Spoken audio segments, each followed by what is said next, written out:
active, long-time voice in all levels of politics and is a veteran of advocating issues of liberty in the Florida legislature.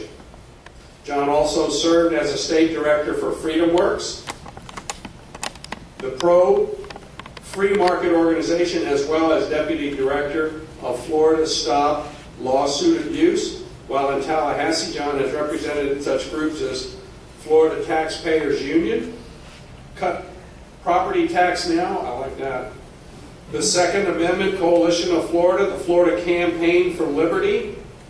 Besides his work in Tallahassee, John also serves on the leadership team of the Liberty and Empowerment Institute. John teaches activist training schools, is a frequent guest on radio talk shows, and has written numerous articles promoting the cause of individual liberty. This is our guest speaker. Please welcome John.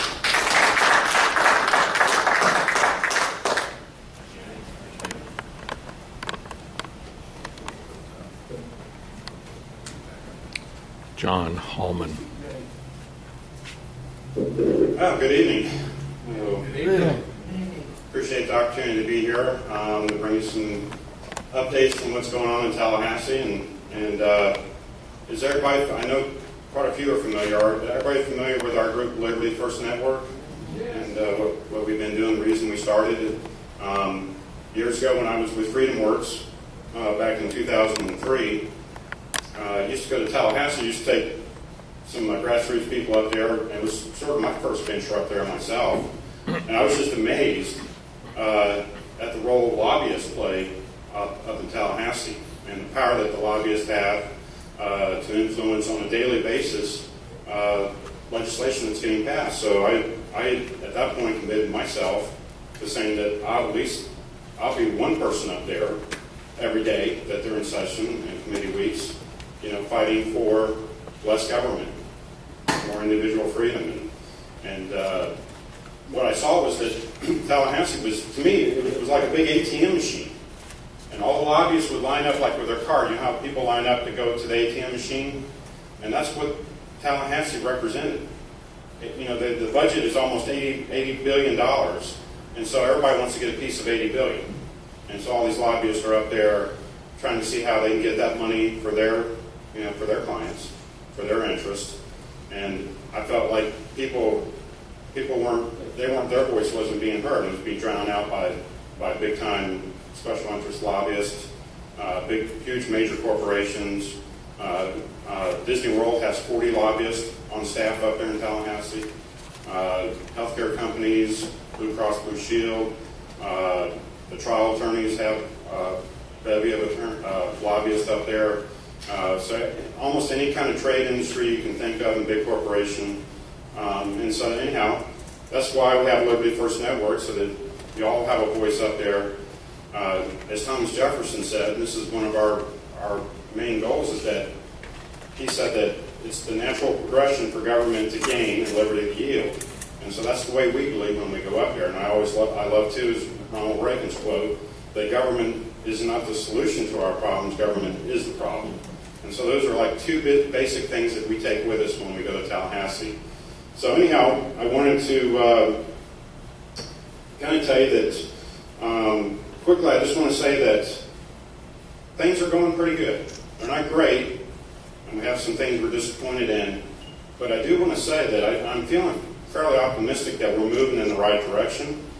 I think we have some things to be pretty happy about. One thing that a lot of people don't pay a lot of attention to, but the number of bills that are filed between the House and the Senate every year, every session, is going down every year. They're passing fewer laws. Yeah. Yeah. And so they're filing fewer bills and they're passing fewer bills. And that's a direction that I'd like to see us going in. Because I don't know, has anyone ever read a piece of legislation in Tallahassee, the bills that they filed? You can imagine how, like Washington, D.C., but Florida, is sometime go and look and read a bill. And then call me and tell me what it means, because it's crazy. So anyhow, so that's good. We last year, the House stood firm and didn't expand Medicaid. Yeah. That would have been a huge financial drain. They wanted to take federal dollars which the federal dollars get you in up front. And then as time goes on, the federal dollars start to dry up, and we're stuck with a huge bill. And just like the federal government's going bankrupt, Florida can get in big trouble. So that was great. Also, too, last year, remember Amendment 1 that passed that said that 1/3 of documentary stamps revenue has to go towards conservation land. And the radical environmental groups were pushing, which was about the amount was about $750 million. Environmental groups wanted $750 million spent on purchasing more land. Well, the state of Florida, between the state of Florida, the federal government, and local governments, they own 10 million acres in Florida already of conservation, just conservation land. And so our position was enough is enough. And why? Can you please explain to me why you need more? Now, if you have a reason, tell us. If there's a reason that we need more watersheds, and we have some water drainage problems, and we have some wetlands we have to protect. Well, explain it. But you can't tell me that you can spend millions going into billions, because this is a 20-year. Amendment 1 is 20 years. Every year that we're going to have this fight. And so they want more and more land, and they don't want to explain why they want more land. Now, when you take land, one of the problems is that, of course, government ownership of more and more land is a little scary, but also takes that off the tax rolls, right? Now that land's not producing property taxes, and now the rest of us have to make it up. So that's another problem. But the good news was that last year, they only ended up spending less than $50 million. Out of $750 million, they spent less than 50.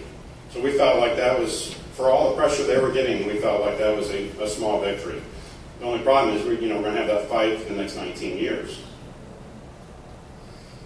So now we're into we're having early committee weeks called interim committee weeks. This is in advance of the 60-day regular session that will come up this year is in January. And so we're into, next week will be the third of 6 early committee weeks. This is where they get together, they get in their various committees, and they start going over bills. They start reviewing the budget for the year, and bills are starting to be heard. So there are some really good. Norm? I'm sorry. You said that they only spent $50 million. Where did the other $700 million go? Is it in their bank account, or no? It's all returned to the state. No, it's all spent. What? And this is what we pushed for was that there's a lot of maintenance that needs to be done. A lot of the state-owned properties in total disrepair. I mean, really in bad shape. A lot of there's heavy forests that are fire hazards. The Indian River Lagoon that feeds out of the Lake Okeechobee has got massive pollution, natural algae bloom pollution going on that's suffocating the Indian River Lagoon. Lake Okeechobee's got its problems. So we said, instead of buying new land, buying more land, why don't you take care of what you got? And I said the same principle that my dad told me when we got a dog. I didn't take care of that dog, and then I said, Dad, can we get a second dog? He said, no, you didn't take care of the first one you got.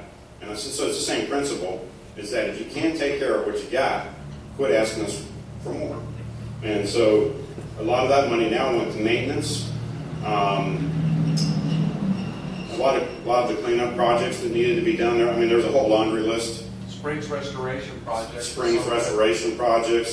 But the bulk of it, $700 million, is going to clean up and maintenance and the various things that go along with it. And we included paying people to do it. And the environmentalists didn't like that. They said, no, you're paying salaries out of that money. I said, well, you do want people to clean it up, right? I mean, we have to pay people to go clean up the rivers and the springs.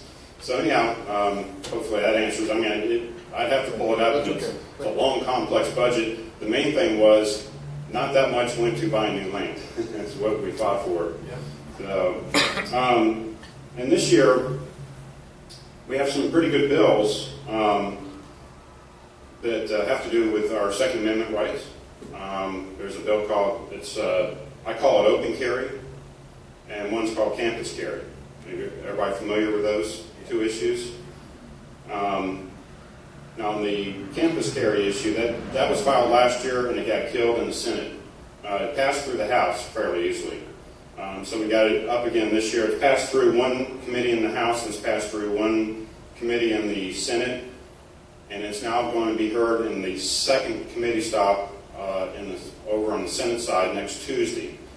Now, if you're all on our email list, you're going to get an alert about the bill, about who to call, the committee members, because as we go further down into committees, we're going to have a tougher time with these bills.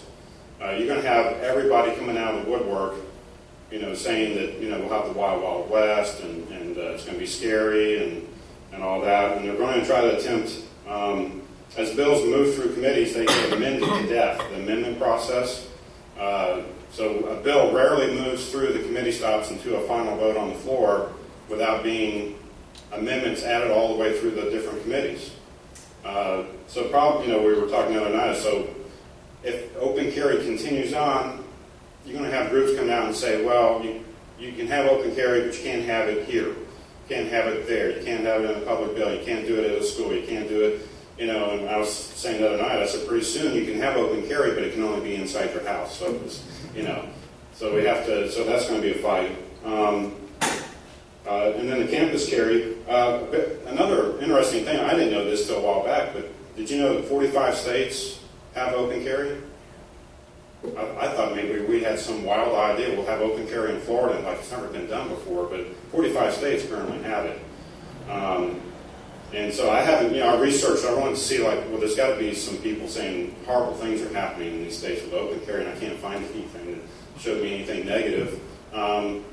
People might, if you started open carry tomorrow and you started walking around, you saw somebody with a holster, pistol on their side, it might alarm some people, but, over time they get used to it.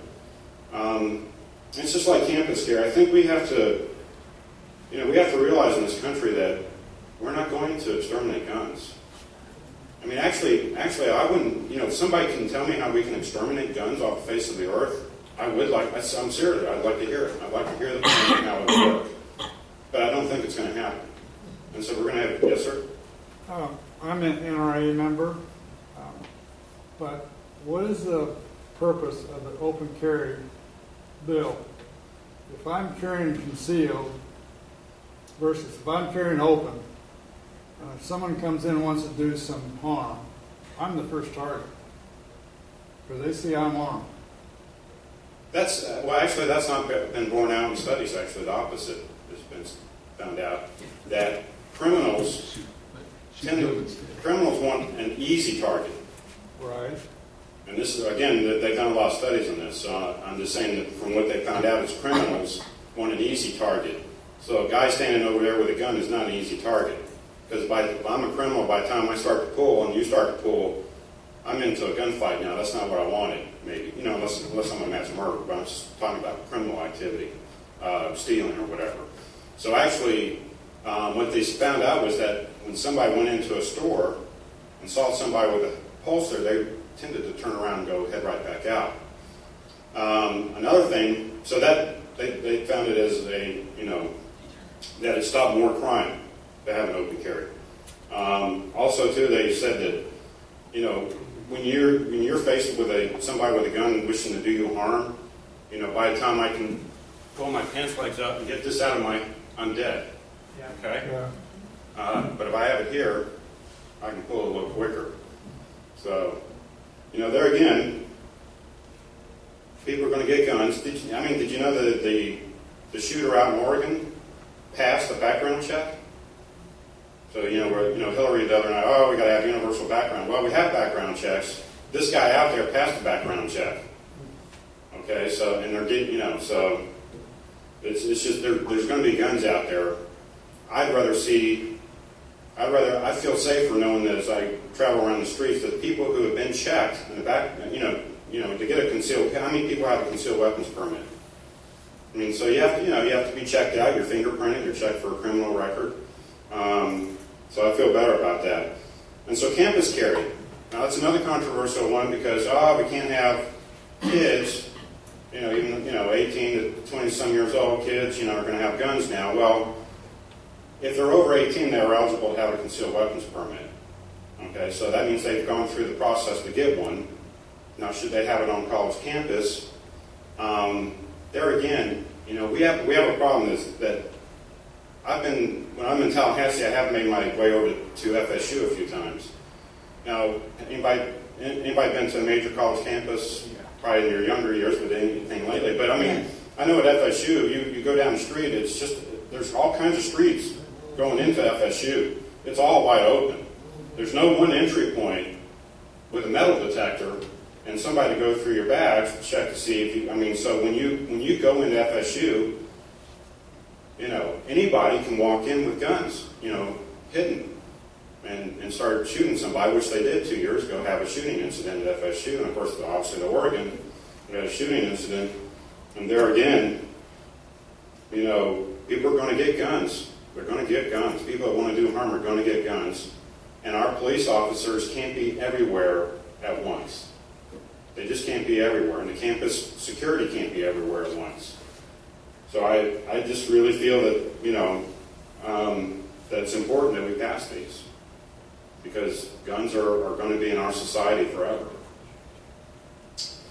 So anyhow, I hope you're on our email list so that you'll make these phone calls. Because like I said, they're going to come out. Now that this open carry and this campus carry has made it through a couple committees, now the other side's going to get serious. And they're going to be up there at the committee meetings lined up to talk about how bad and evil it's going to be to have guns. Yes, sir? How effective are we if we contact a committee member that's not our rep or senator? Does that have... Yeah, you have to, because, there's no need to contact your representative, your state rep or state senator, because it's going through a committee. Right. So your representative can't do anything at this point. Sure, I unless understand. He or she's on the committee. If a committee member knows you're not in their district, do they just wave us off? Or? No, not at all. Not at all. No, it counts. Your phone call counts. They basically take a tab. Uh-huh. The legislative aide sits in there and yes votes and no votes. And they get the calls and they get the emails and they start tabbing it up. And it can have definitely an effect. Now, it is more of an impact if that person on the committee is getting constituent calls. That's much better, but still, it still matters. It still helps for you to call. Norm? I'm sorry, I hate to be dense. No. I missed the difference between an open carry and the campus carry. Well, yeah, it's kind of two different things, but it could end up being the same thing. But open carry, like I said, I can have a holstered pistol here, openly carry, we're visible to everybody. Okay. Campus carry, right now the way it's written, says that anybody who has a concealed weapons permit is allowed to, right now it's against the law. You cannot go on a college campus, a public college or university, with a concealed weapon even. You're not allowed to. It's against the law. You can get in trouble for doing it. So if this bill passed, you could do it with a concealed weapon. Now, the question is going to be, as open carry, which states in the bill, says that if you have a concealed weapons permit, you can open carry.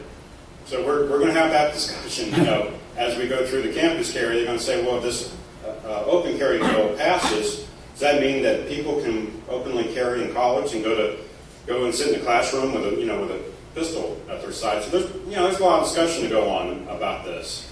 There's going to be a lot of people that said, well, we don't want it here and we don't want it there. You can do it here and you can't do it there. So that's going to be the discussion.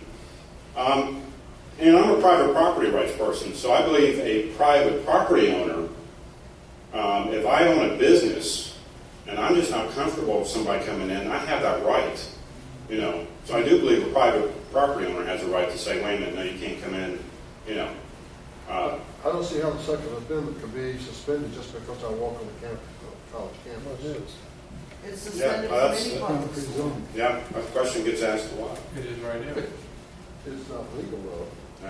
Agreed. But, the state constitution, we have a state constitution that has a very similar wording to the Second Amendment, but at the end of the Florida Constitution, I forget which the number is in the Constitution, but it says, the right to bear arms shall not be infringed upon unless prohibited by law. So, You just lost the Second Amendment. right. So I wonder why they even have it in the state constitution. I mean, you could say you have all kinds of rights unless prohibited by law. So, okay. Really need to change that constitution, state constitution language. Another issue that we have, that we've been working on, Liberty First Network with some other groups, is the red light camera issue. Oh, thank you. And so we have a bill filed in the Senate and the House this year. Red light cameras have really been proven to be a revenue scam for the counties and the cities. The study came out from a POGA, Office of Policy Analysis, the state, and they have decided, their studies have reflected that there's been no safer streets because of red light cameras. So we know this hasn't made the streets safer.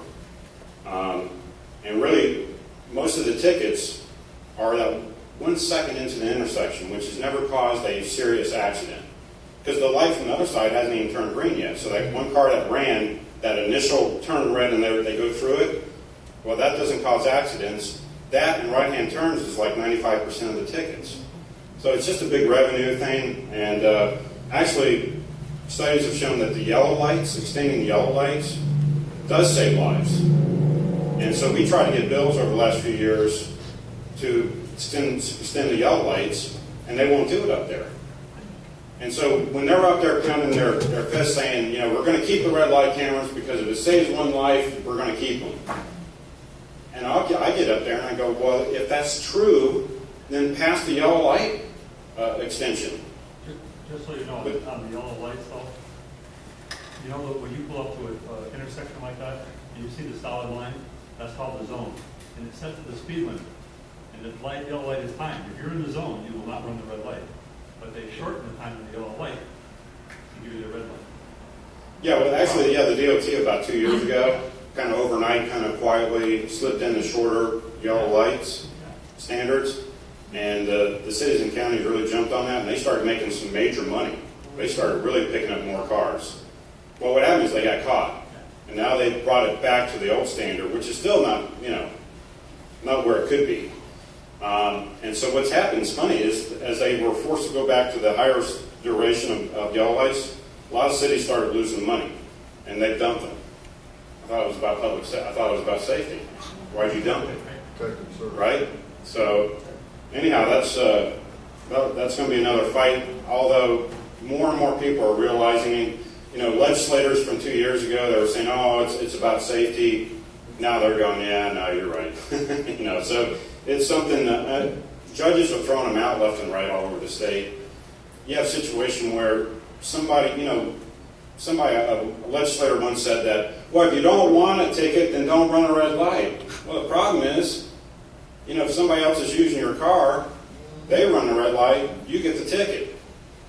Now, if you can get them to agree to sign an affidavit, you can get out of the ticket, but if they don't, we had a representative 3 years ago, he was having a pretty nasty divorce with his wife, and so the car was still in his name, and she was running red lights. And he was getting all the tickets, and she was going, "I ain't signing an affidavit." So he was having a heck of a time. But, and rental car companies, when they come down here, the rental car company's getting the ticket, and the guy that came in from up north is back home. He's not even worried about it anymore. So, it just doesn't make sense anymore. And then, Andy brought up the other night about it's called the churches and religious organizations. This is where, because of the Supreme Court's ruling recently on gay marriage, the question is, will churches be forced to perform that marriage if they don't want to? And of course, they shouldn't have to if they don't want to. That's just, should be understood. Yes, sir? The same thing should apply to bakers and absolutely. Florists and so forth.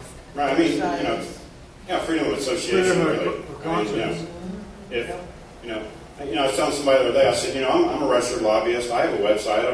I only lobby for groups that believe in smaller government, individual liberty, but nonetheless, I am open for business.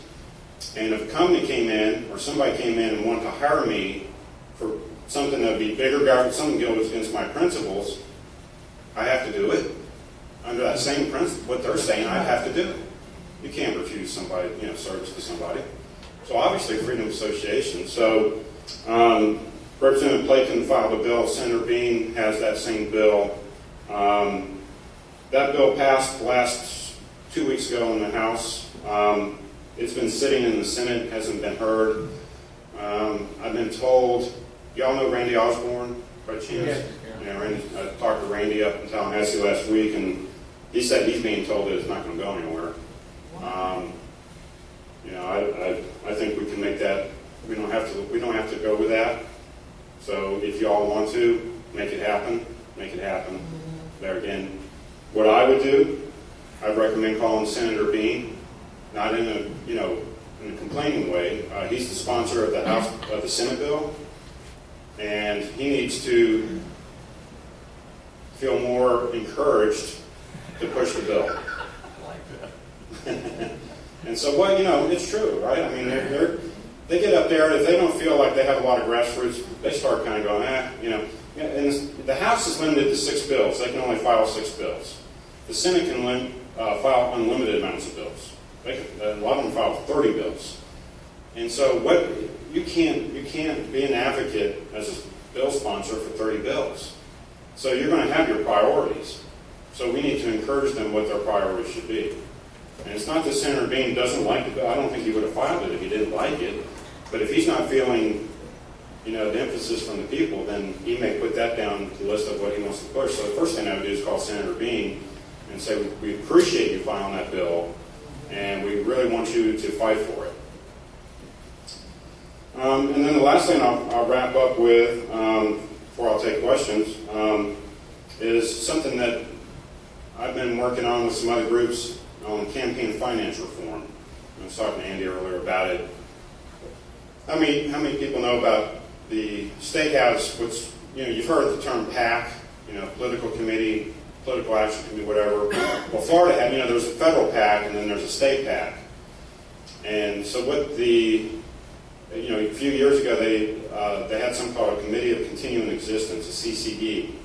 It's where they could take money, unlimited amounts of money in. So what happened was, when somebody's running for office, they're a sitting legislator or they're going to run for office, they set up a campaign account, right? They all set up a campaign account. They can only take, if they're running for the state, house, or senate, they can only take $1,000 per person, right? So they're limited to what they can take in from somebody.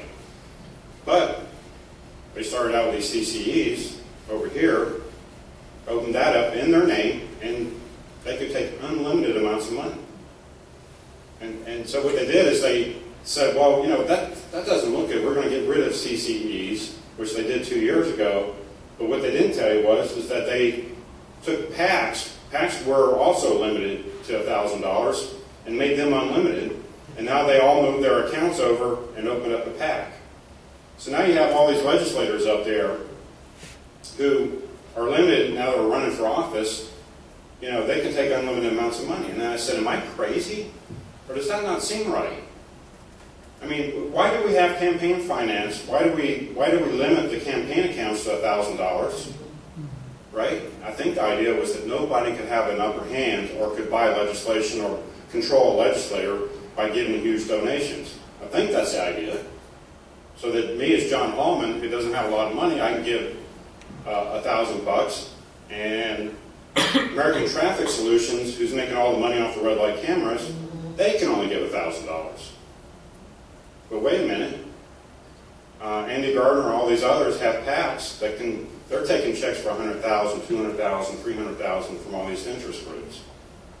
So I said, that's got to change. That's got to change. So anyhow, that's another thing that we'll keep you posted on if you're getting our emails. One thing we're trying to do this year is create at least transparency. Right now, it's very shadowy the way they run these political committees. They have to do a campaign account report, expenditure and donation contribution report, like campaign accounts have to do. So we can see. But what they do is they transfer the money around from political committee to political committee. And when they do that, they don't have to really report what it was for. So, for example, Andy Gardner is the Senate president. He wants to help somebody get elected. he'll use his PAC and he'll pay a consulting company firm to go help this candidate, but all it reflects on his report is that he spent $100,000 on a consulting firm. Didn't say that it went for this candidate over here. So we say, look, you want to do that? Then fine, but you got to say who it's for, where it came from, and who it's for. So we're going to try to get a bill moving this year that would add to the transparency. Now, personally, I think they shouldn't be allowed to have these political committees where they can raise unlimited amounts of money. To me, that's a huge conflict of interest. Huge conflict of interest. Even Don Gates said 2 years ago in reference to trying to regulate the craft breweries. Y'all remember that? Yep. And he said that the head of the Budweiser distributors, that were trying to get this regulation on craft breweries, he said whatever he wants, he gets. That's a quote he quoted in the paper. But we also found out that he's a huge donor, hundreds and hundreds of thousands of dollars to these political committees. So yeah, that's something that we're going to take that fight up there and try to do something about it. Just can't stand. Would you advocate raising the caps and getting rid of the PACs? Yeah, what I would do, I know probably everybody's going to yell at me, but I would actually make the campaign accounts unlimited. At least, if you're getting $1 million from somebody, it goes to one. Can't be transferred, goes to one. And then we can look that up and go, Joe Smith over here just took $1 million from American Traffic Solutions. At least it's not shadowy and it's not, what I'm saying. So I would say no political committees. And if you want to, up the campaign account donations, then that's what I would do. Is that kind of what you meant? Yes. Yeah. I'm very suspicious of the overwhelming support that Jeb Bush got from the state legislators. And is there any monies connected with that? Are they sending him money? Yeah, somehow is somebody pushing Bush? Well, The here's state legislature. Jeb Bush. I think it's more the other way around. Jeb Bush is funding their campaigns. That's what I'm asking. Yeah. Is the money associated with their support of that? Absolutely. How much? How big? How wide? Well, here again, Jeb gets on the phone. Yeah. Now, it's not going to be a check from Jeb Bush, but he's going to get on his phone to his buddy out in Las Vegas who has $1 million, and he's going to say, hey, Joe, send Danny, whoever, Okay. send him money. Right. It's murky. And Jeb lets the guy, that candidate know that, hey, old Jebby here just took care of you. And so now when they're up there, like, on the Common Core issue, I talked to somebody who's in leadership, and they said, here, and I'm not going to give their name out, he just told me, he said, John, he said, as long as Jeb Bush is running for president, we're not doing anything with Common Core. I said, really? Wow. I said, that's sad. Yeah. That's sad. I said, whether you like Jeb Bush or not, you're basing your public policy decisions on a former governor. Common Core. You're shoving Common Core on us because of an ex-governor. Really? That's how you decided? Because when I asked them what's so great about Common Core, they don't have any answer except for the talking points they get from Jeb. So yeah, that's how that works. Returning to the issue of contacting the elected officials for action, have you done much, or what's your opinion of using Twitter for getting reaction versus just phone calls or emails? Twitter is, it's something. It's really taken hold and become part of the political process. I'm new to it. I just started putting out Twitter, tweets, right? They're called tweets. That's how, I'm just Heritage Action says they are better than phone calls and emails, because especially at the U.S. level, because they monitor that and they get swamped with 30 or 40 Twitter feeds, and they will react to it a lot faster than others. Yeah, I haven't. That's a good point. I'd like to ask the legislators up there that are they followers of? Do they get the tweets? Because you would have to make it. I guess when you send a tweet on an issue like open carry or something, and you want it directed, you would say at Whatever their Alan Twitter Hayes, account is. at Senator Alan Hayes, or Yeah. whatever. Listen, I think anything and everything. I think a phone call, an email, Twitter, Facebook. Do it all you can. I mean, I haven't heard any studies yet on how because a lot of these guys up there in Tallahassee that are in office right now are probably worse than me about being ignorant about Twitter. Their staff may not be, their staff may be. Right, that's true. Good point. So, you know what? Do it all if you can. Do it all. I know when they're getting so many phone calls, and they're almost like blowing up the phone lines. That makes an impression.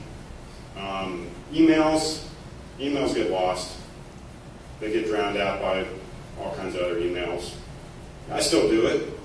Again, I'm going to do it all. Twitter, email, phone call. I prefer the phone call definitely. I mean, if I'm going to do a couple of things, I'd rather do a phone call on Twitter, than phone call or email. But at least definitely do the phone call. Yeah, about all the phone call twitters and all that, they can throw it in the garbage in the trash container. You know that by law they need to have a surety bond. I need what? Surety bond. You know what is that? Surety bond. Yeah. Oh, surety bond. I'm sorry. Yeah. They Yes. need to sign that if they hurt the people, you can take that surety bond that you take from the treasury, and then that company of the insurance will take their house if they break the law. That will work. I like Yeah, there's some people up in. You take the house. You know what he's talking about? I know a lady up in the Panhandle, Karen Schoen, who's doing that. And you know what? She did it on her own, and I recommend you don't do it. You gotta have the grand jury do it, not one person. I am administrator. I'm just doing what the grand jury tells me. All right? I'm not doing it on my own.